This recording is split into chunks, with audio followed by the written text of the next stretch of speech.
Assalamualaikum warahmatullahi wabarakatuh. Alhamdulillahirrabbilalamin. Masih bersama kami Sukamto Sastro Nemojo dalam bingkai motivasi dan informasi di channel kami Sukamto Sastro Nemojo Channel. Baik, apa kabar? Semoga dalam kondisi sehat walafiat dalam keberkahan Allah Subhanahu wa taala. Hari ini kami akan paparkan berkaitan dengan leadership, ya. Pemimpin yang top, atau direktur yang top, atau manajer yang top, ya. Pemimpin top, temanya begitu. Top, ya. Ada yang mengatakan top Marco top, ada yang mengatakan profesional, ada yang mengatakan jos, gitu ya.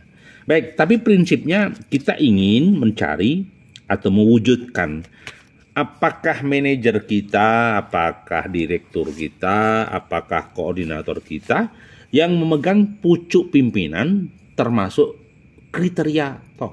Nah, top itu adalah TOP, top. T-nya adalah tenar. Nah, O-nya adalah orang. Nah, P-nya adalah profesional. Nah, gitu. Jadi, ya harapan kita manajer kita adalah orang yang profesional. Baik, ada sebuah kepemimpinan yang di dalam catatan Hasta Brata. Ada pemimpin yang tipenya kayak rembulan, ada yang pemimpin tipenya kayak matahari, ada yang pemimpin yang tipenya kayak bumi, ada yang pemimpin tipenya kayak angin, ada yang pemimpin tipenya kayak lautan. Nah, sebenarnya ujung-ujungnya adalah siapa atau pemimpin yang top itu? Nah, tentunya pemimpin yang top adalah pemimpin yang senantiasa berhasil di dalam merealisasi tujuannya. Berhasil di dalam merealisasi tujuannya. Tentunya pemimpin yang top ada visi, misi, dan yang luar biasa. Tetapi baiklah kita ungkap satu persatu, ada 10 tipe pemimpin yang top. Yang pertama, karisma dan wibawa. Ya, jadi seorang pemimpin pasti punya nilai karisma. Karisma itu adalah kekuatan, ya. Kekuatan, ya, dari dalam yang membuat seseorang itu disegani. Nah, ini disegani, karisma. Ya, karisma itu berkarisma, berkarakter. Nah, karisma itu berkarakter. Karakternya lebih kepada inner power seseorang, ya, punya kekakuan, ya, inner power di dalam pribadinya, di dalam batiniahnya itu punya power. Nah, punya power. Maka dikatakan dia berkarisma. Bagaimana dengan wibawa? Wibawa itu bisa dikatakan perilakunya, ya, sikap mentalnya, kemudian dialektikanya membuat dia itu senantiasa dihormati. Maka dikatakan wibawa. Jadi seorang manajer yang baik pasti berkarisma dan berwibawa. Kalau dia tidak punya karisma dan wibawa, biasanya mereka tidak disegani, tidak berhasil. Ada orang yang tipologinya wah seakan-akan jos, ya, disegani, seakan-akan berkarisma, tapi di depannya, di belakang enggak berkarisma. Mungkin orang menjelekan, mungkin pimpinannya digibah, mungkin pemimpinnya dicari cacat dan celahnya. Kenapa? Karena karismanya hanya kulit. Maka logikanya karisma itu tidak ada pada kulit. Tapi secara ruhiyah benar-benar karisma. Secara batiniah benar-benar berkarisma.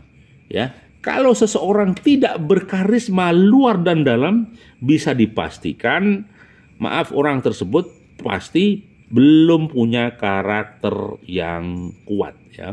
Maka karisma dan wibawa ini satu paket. Jadi karisma lebih banyak kepada kedalaman rasa, kedalaman batiniahnya.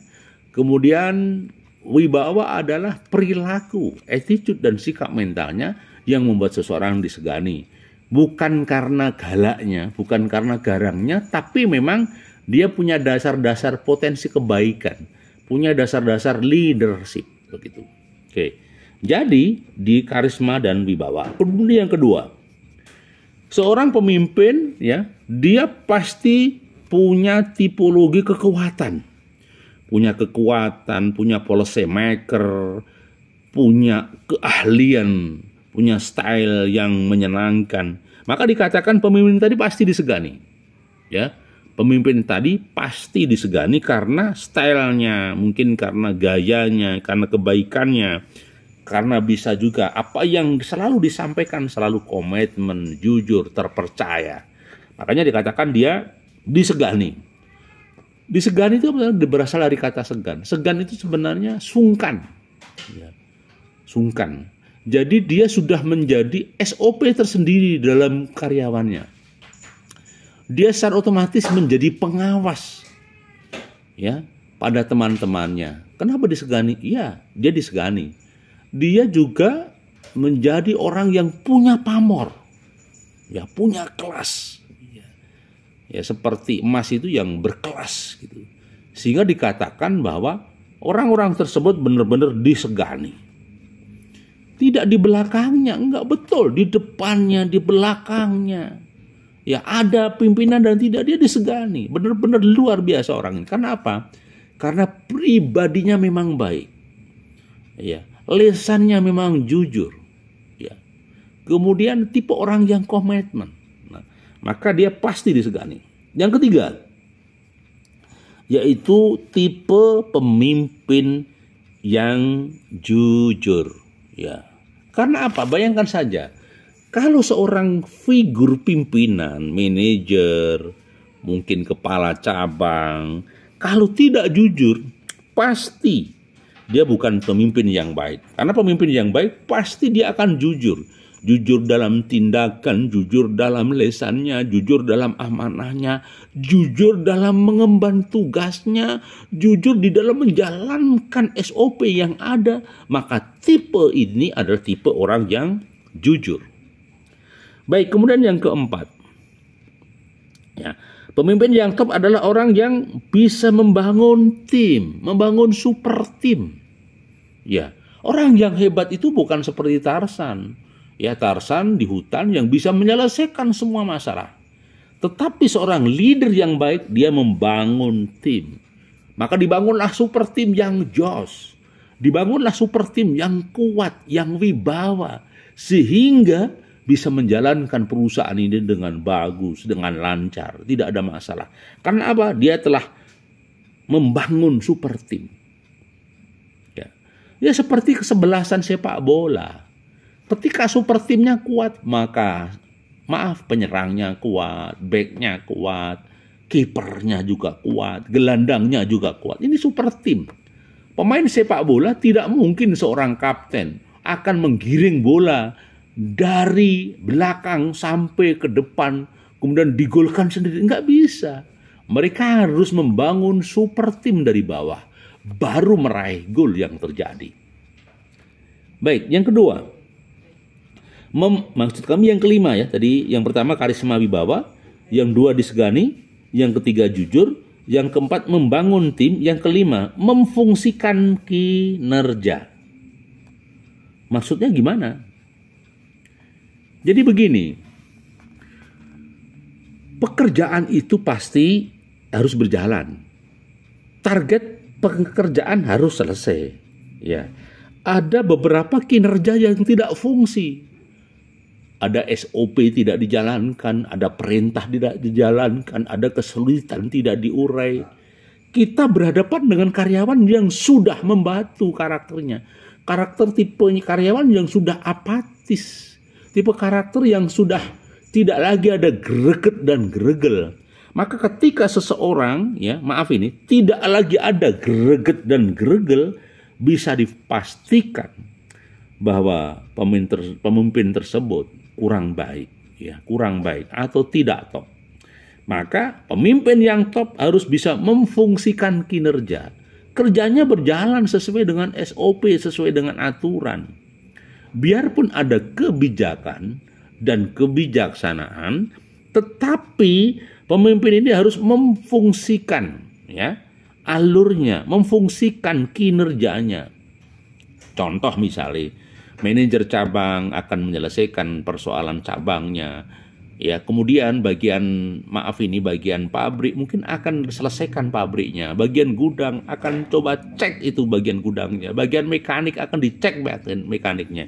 Jadi ketika fungsi-fungsi segala lini jalan, bisa dipastikan dari marketing, dari produksi, dari staf, semuanya akan berjalan ready. Semuanya akan berjalan lancar. Maka kuncinya adalah memfungsikan kinerja. Baik, yang keenam. Ya, yang keenam adalah meraih target. Ya. Kok bisa? Iya. Jadi seorang pemimpin yang top harus menggiring pada timnya, pada pasukannya, pada rekan dan mitra kerjanya agar terrealisasi berkait dengan target goal. Kalau target itu tidak terrealisasi, dipastikan pemimpin tadi tidak top. Kenapa begitu? Iya, salah satu kriteria top atau baik tercapainya target yang diinginkan. Lupa bagaimana kalau misalnya tidak tercapai? Boleh saja tidak tercapai, tetapi harus ada alasan-alasan yang argumentatif. Ada alasan-alasan benar. Misalnya, saat perusahaan dilanda krisis moneter. Misalnya juga saat perusahaan dilanda pandemi COVID-19. Berarti ada alasan yang membuat seseorang target tidak tercapai. Ya, kalau sampai tidak ada alasan yang rasional, bisa dikatakan manajer tersebut atau pimpinan tersebut kurang berhasil atau tidak jos, tidak top markotop gitu loh. Baik. Yang ketujuh ya adalah mampu melakukan cas motivasi energi bagi mitra kerjanya. Seorang pemimpin yang baik bisa membangun motivasi saat karyawannya loyo dibangkitkan, saat anak buahnya loyo dimotivasi, saat kesetiaan agak longgar dimotivasi agar punya komitmen dan setia, saat karyawannya atau mitra kerjanya tidak bergairah bisa menggairahkan di dalam sistem perusahaan ini, bisa dikatakan pemimpin ini top. Jadi saat loyo, dia harus mampu membangkitkan potensi kawan-kawannya, harus mampu membangun komunitas dan jaringannya, ya. Oke.